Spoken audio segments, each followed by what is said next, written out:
Thank you for plugging into this Family Life News podcast, streaming issues-driven, family-focused news.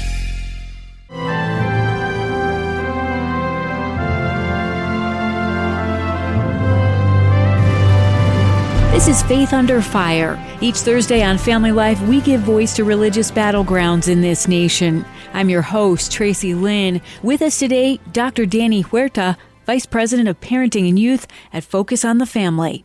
Divorce is really the ripping of a relationship. We know it's not God's design, and it comes with a whole bunch of emotion. We live in a sinful world. Most likely, mom and dad have different parenting styles and beliefs about how to do things. As a child grows up, how can the differences they witness in their parents be used for good in their own journey? Yeah, it's the way that you interpret what's happening, right? You have two broken parents that had a hard time doing relationship with one another. And so that already puts a child at a disadvantage in that sense, that you're not getting the benefit of both together and showing that love to one another. But what a child can do is look at those differences as a way to understand the parent and to gather the strength of what each parent brings. I wrote the book, 7 Traits of Effective Parenting, off of research looking at each parenting style, the authoritative, the authoritarian, the permissive styles, and parents at different times land in different places on that. But the authoritative is the main one that is good for a parent to practice. And if both parents were to say, yeah, we're committed to doing that, and that's the balance of the 7 traits, where you have warmth, you have sensitivity, but you're also guiding and having boundaries and limits with purpose. If both parents do that, it really creates a big difference. So for parents, if you dove into the 7 traits of effective parenting, that gives you a roadmap to practice that individually, and then the child being able to see that dads have a unique influence.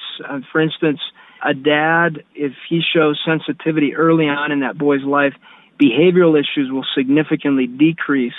So a dad can see what kind of momentum, what kind of impact am I having in the life of my child, and the mom the same way. What do moms bring that are unique? When they bring that warmth and sensitivity mixed with good guidance and clarity with boys, behavioral issues, emotional issues also decrease.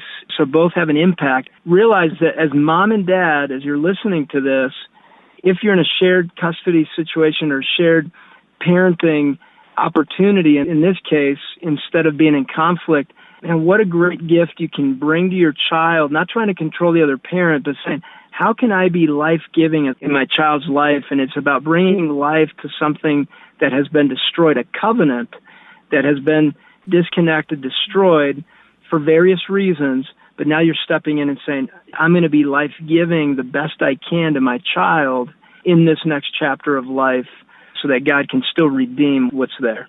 Yeah, that's huge.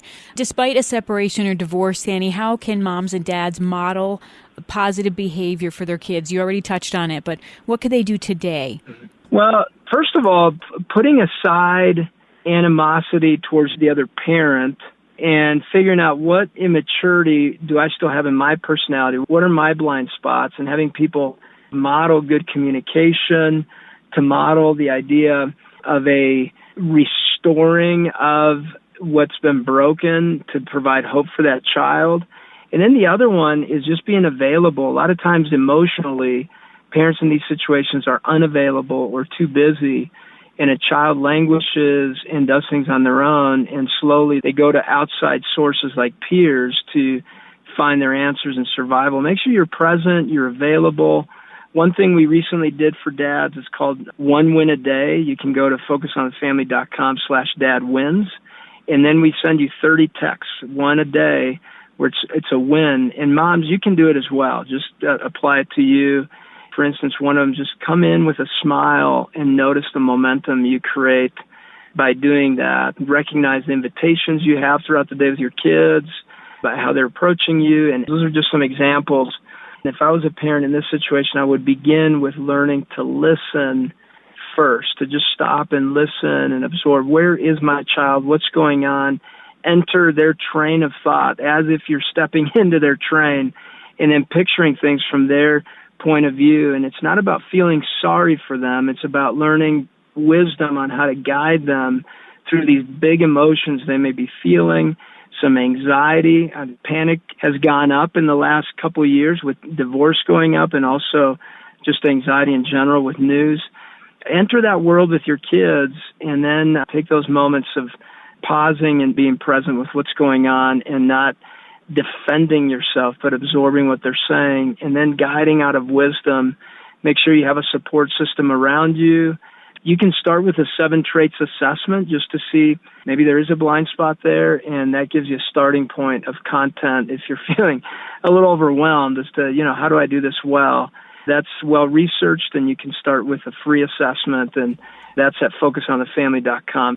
It's a tough situation. Any angle you look at it, the best you can do is by having that relationship with the Heavenly Father and then being life-giving to your child. Excellent content, Danny. Thank you so much. In the emotion of a separation or a divorce, it's really important that parents not berate or not belittle the other parent in front of their kids. That is absolutely correct. That's a very selfish play and one that's only damaging to your child. There's no life-giving piece to that. Find a counselor or a trusted friend to be able to just kind of dump that out on if you're frustrated with the other parent, because in reality there's been frustrations there, there's sin, there's imperfections, some hurt, some pain.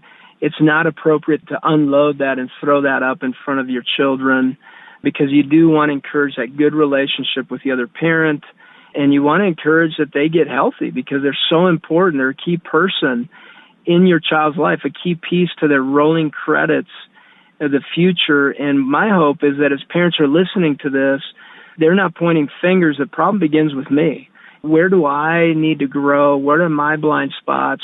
What do I need to bring life to my child? And that support system can help look at the blind spots, but it can also be a place where you dump some of the things that you're just not knowing how to process in a situation that's difficult. Yeah. There seems to be a trend in some states toward the practice of equal parenting. Danny, what is that? And do New York and Pennsylvania even have those laws on their books? Yeah, not that I know of. I don't think they have it in New York or Pennsylvania. I know that in New York it's been on the docket to be considered for several years. There's joint custody, but that's different. This is the shared parenting. Each state is kind of playing it out a little differently, but it really is about two parents sharing in the responsibility of raising their children, and that means in an imperfect way that there are responsibilities that are shared between the parents to raise the kids the best they can, given the fact that the home has split.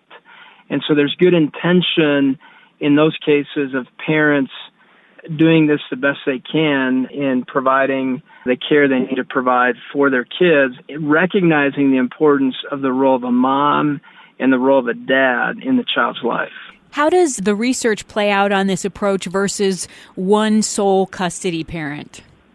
Up until now, the research is showing great results on the shared parenting. If you have two parents, and a key phrase that they have in there is that both parents are fit to parent, and there are certain criteria for each state that they outline very clearly on what it means to be a fit parent. And the struggle right now is just the monitoring of that and the evaluation of that, creating consistency. But really, if you have two parents that are committed to being life-giving to their children in positive ways, even though there's significant disagreement between a mom and a dad in their relationship and a split, there are academic benefits. Kids do better academically than a child in a single-parent home. There's better mental and emotional health, better relational health within that child if they're able to develop an attachment with a mom and a dad, and they're able to receive that benefit of those relationships. Overall, the benefits are higher. Now, if you have an unfit parent and you have shared custody or things like that, then those are more detrimental than just being in a single-parent home. Sometimes there is a need to keep one parent away if they're unfit or unhealthy. Yeah, that's a very good point. One more time, where can people go to get more information, to check out the blind spots, or just to get additional help? Yeah, a good starting point is focusonthefamily.com/7 and then traits. You can take the assessment, and then we'll send you emails that give you content so that you're not having to go back and look for it. It's very purposeful. It takes you on a journey of content to help you grow as a parent so you can build in your child well and so you can navigate those relationships in a healthy way. That's Focus on the Family's Danny Huerta. I'm Tracy Lynn, Family Life News.